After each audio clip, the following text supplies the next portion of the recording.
আমাদের ভেতরে অস্বস্তি কাজ করে, সেখানে 38-37 নিয়মিত থাকছে, কোন কোন জেলায় 42 পর্যন্ত, 41-42 পর্যন্ত হয়ে যাচ্ছে।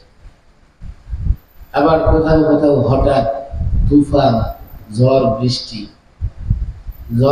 হয় কিসের জানেন? সাধারণ ঝড় বৃষ্টি না, বৃষ্টি নাই, শুধু আকাশ থেকে শিলা বর্ষিত হতে থাকে। এমন প্রতিকূল আবহাওয়ার মধ্যে আল্লাহ তাবারক ওয়া তাআলা ছাত্র আলেমদেরকে মাহফিল আয়োজন করবার, আমাদেরকে মাহফিলে বসার তৌফিক দিয়েছেন। সেজন্য সকলেই অন্তর থেকে কালিমাতুশ শুকর উচ্চারণ করি, বলি আলহামদুলিল্লাহ। জানি আপনাদের কষ্ট হচ্ছে, মাঠে অনেক যুবকরা ঘোরাফেরা করতেছে, বসলে একটু গরম হতে বেশি লাগে।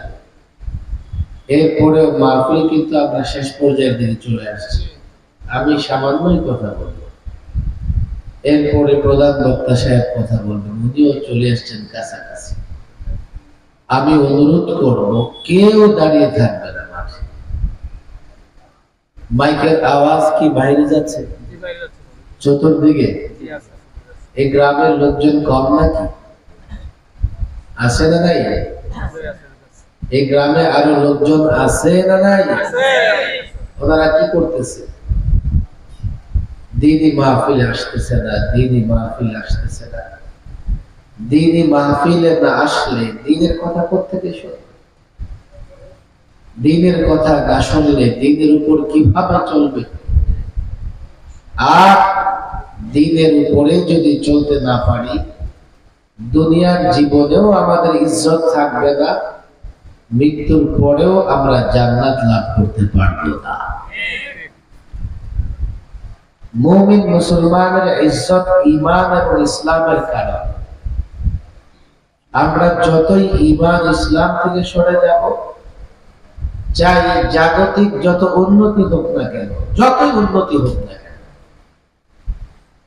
জাগতিক যতই উন্নতি হোক না কেন, জাগতিক উন্নত মানে হোক আমার অট্টালিকা, হোক বাড়ি গাড়ি, আসবাবপত্র অনেক হোক, শান্তিতে থাকতে পারবো না, ইজ্জতের সঙ্গে থাকতে পারবো না। কেননা সবচাইতে বড় দৌলত, সম্পদ ঈমান এবং ইসলামের কদর মর্যাদা আমি দেই নাই। আজকে মানুষ তো বর্তমানে মুসলিম উম্মাহ উত্থানের জন্য, মুসলিম উম্মাহ সেই সোনালী সুদিন ফিরিয়ে আনবার জন্য নানা রকমের থিওরি দেয়। বড় আশ্চর্যের বিষয় হলো, কোথাও কোনো থিওরি কাজ হচ্ছে না। বাংলাদেশও ডে বাই ডে উন্নতি হচ্ছে, ব্রিজ, কালভার্ট, বিল্ডিং হচ্ছে, মানুষ ভালো আছে, ভালো চলতেছে বাহ্যিক ভাবে। প্রকৃত পক্ষে খবর দিলে দেখবেন একটা ঘরেও শান্তি নেই। 2-4টা ঘর হয়তো বা ইল্লা মাশাআল্লাহ থাকে, অধিকাংশ ফ্যামিলিতে অশান্তির আগুন দাও দাও করে জ্বলতেছে। ঘরে ঘরে মাদক ঢুকে গেছে। সমাজের 2-4টা সন্তান থাকলে একটা এমন হচ্ছে, সেই সংসারের সব সুখ শান্তি কেড়ে নিচ্ছে।